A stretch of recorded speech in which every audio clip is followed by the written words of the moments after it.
All right. What's up, everybody? Mike here from Let's Be Blunt, doing a follow-up from last week or the week before last post about the amendment to the Farm Bill, which was supposed to be the 2023 Farm Bill. It's now the 2024 Farm Bill. And while we're here talking about it, Rep. Mary Miller out of Illinois came in out of nowhere and put in an amendment that would ultimately kill the hemp industry. You would allow for little to no amounts of THC to be sold in any products we sell. It would reduce what we can sell by about 95 to 96%. Obviously, I don't have to tell you guys what that would do to this industry. What I am here to do is tell you why it's such a bad deal. And what you'll hear in the arguments from Mary and from other lobbyists in the space, what we have are lobbyists being paid big money by big marijuana and also big medical marijuana. Let's take it all the way back. First off, make no mistake about it. We are talking about the same plant, the cannabis sativa L plant. It is all the same. Whatever you want to call it, hemp, medical, recreational, whatever you want to call it, it's the same plant. What we're arguing over is arbitrary numbers made up of what intoxicates people and what doesn't. And the confusion in it is not by accident. It is all by design. What you had in the past was everybody pushing for the legalization or the decriminalization of cannabis. What has now led to is a very corporate-based lobbyist groups pushing for different agendas and different biases. What you're hearing in the propaganda is that the hemp industry, that it's the Wild West, that there's no regulation, and that we're marketing and pushing our products towards children because of the bright colors and the shapes of some of these products. But what you really don't realize is Rep. Mary Miller and many other reps in our Congress and House of Representatives are being paid by corporations through lobbyist groups and other means for their decision and their laws. And Rep. Mary Miller is out of Illinois, where they have a legal recreational marijuana market. And their argument in the legal marijuana market is that everyone is non-compliant except for them, and that they have to go by all these regulations and rules and all this other things. Everybody in the hemp industry, or at least the people that want to push this industry forward in the right way, have been calling for regulation since 2018 and even before that. North Carolina, for example, we had a pilot program that started in 2014. So there are many businesses in North Carolina that has been building their business for a decade now under what Congress clearly defined as being hemp and marijuana. We all have based our businesses on that. We have all gone in. Many of us, this has become our complete livelihood. You know, I'm responsible directly for about 50 jobs within this company and indirectly hundreds of others. We're talking about a $28 billion industry by some standards. Some people say $60 billion.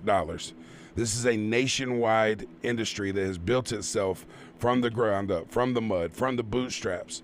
Most of us, like our company, was self-funded, and we took every hit and every blow along the way.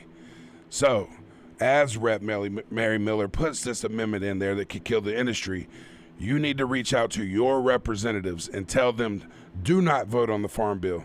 Do not let it pass.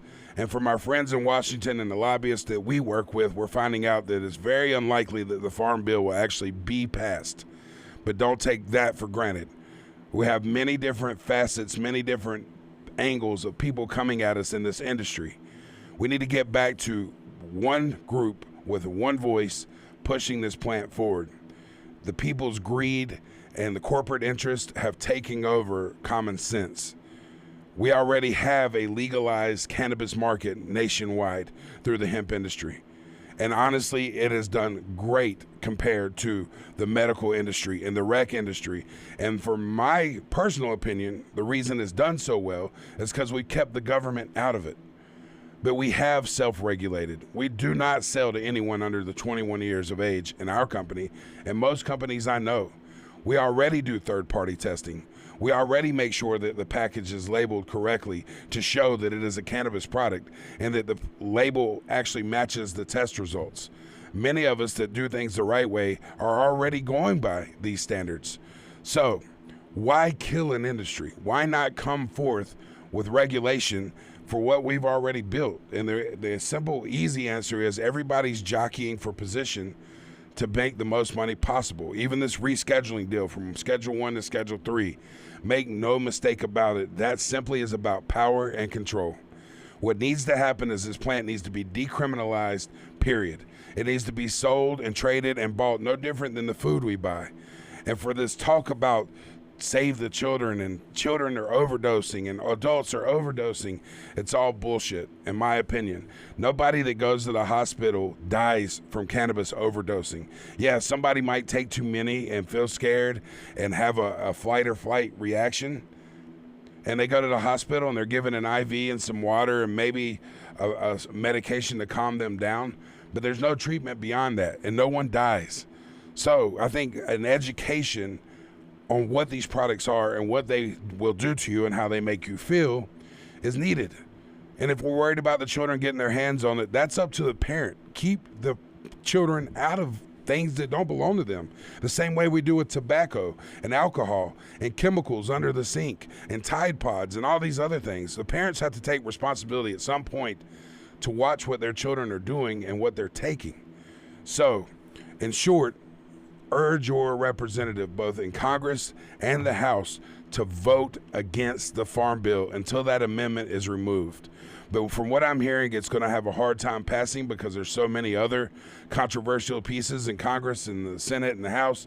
They're not really in agreement with most of it. But again, we can't take this for granted and take it lightly. We also have the DEA that's trying to, in their opinion, reschedule what they call hemp and redefine what hemp is. But that's, again, you have an agency that's there to enforce drug policy, not create it. So as you're hearing these headlines, as you're hearing these, different takes and propaganda pieces on children getting a hold of these products and adults are overdosing and we have this mass crisis, really we haven't. If you think about how large the industry's become in the last 5 or 6 years, and we have a handful of issues of people getting a little too high and having to go to the hospital, I think that's a decent price to pay considering no one is dying. Sugar kills someone every day. We have people dying by the boatloads of fentanyl and other harder prescription drugs. Tobacco kills people every day. Alcohol kills people every day. These are legal, regulated industries that nobody's messing with or trying to take down. We have a product that helps so many people. Over 80 to 90% of Americans are looking for legalization, both Republican and Democrat, bipartisan support. But yet we can't get these laws passed because of control and greed and politicians trying to line their pockets in the process. Make no mistakes about it. These same politicians that are putting forth this amendment like Mary did have stake in marijuana companies. And as they try to shut down the hemp industry and these headlines hit about rescheduling or whatever, their portfolios just grow. The stocks jump and everything else. So I'm going to put a link below for 2 different things. For the U.S. Hemp Roundtable, there's a link that's going to be below this. And I'm asking you to sign that. There's a form letter there. You can fill out your name, figure out who your representative is, and send a form letter to your representative telling them do not pass the Farm Bill as is with the amendment in it. And that's from the U.S. Hemp Roundtable. We'll put the link in below for that. Also, if you're asking, how can I support this and how can I support this moving forward? One great organization that I support and I give money to with our company is the American Healthy Alternatives Association. There's a different association in different states. We got one in Florida, Tennessee, South Carolina, North Carolina. We are all fighting for the right thing, not just regulation around what we do, but to make our industry more robust. Right now, North Carolina has the opportunity to lead this entire industry if we put proper regulations around what we do and keep intact what we've already built. And the same thing nationwide. The cat's out of the bag. We need to push this thing forward, get legalization done, but it's going to take each and every one of you. because this is what's going to continue to happen. They're going to confuse us, take things away from us, recriminalize something that's already been decriminalized like we have with hemp. And it's just not fair. The war on drugs has really been a war on people, and disproportionately so. It has affected minorities more than anything else, where minorities are being left out of the legal market. There are people right now sitting in jail serving 20, 30, 40, 50, even 60 years for possession or selling cannabis. The same thing that's being done nationwide from coast to coast. Everybody, we need your help. We need your support. Keep helping us. Follow these videos. Like and follow us on Let's Be Blunt, but get involved. We'll put a link below in the comments for both the U.S. Hemp Roundtable and the American Healthy Alternatives Association. But again, the message for this is make sure your representative knows from you, do not pass the Farm Bill with this amendment in it. It will hurt all of us, and it will set us back decades on things we have worked so hard to get. And right now, people can go down to their local smoke shop or local establishment and buy products that help them get off hard drugs, help them get off medications, help them to stop drinking. So if we want to push this forward, vote no on the amendment by Mary Miller out of Illinois on the 2024 Farm Bill. If it doesn't get passed this year, we start over next year from scratch, 2025. We have to save this industry. We have to save the plant. This plant saves lives, not kill them. Let's get this passed. We need all of your help. Let's come together. Let's join forces. One love, one voice, unity for all. Free the plant. Be sure to like and subscribe. Follow us on letsbeblunt.org. Thanks to each and every one of you that commented last week. We love your support. Continue this fight. Tell your congressman, tell your representative, no, we're not voting for this. Peace, love, and cannabis.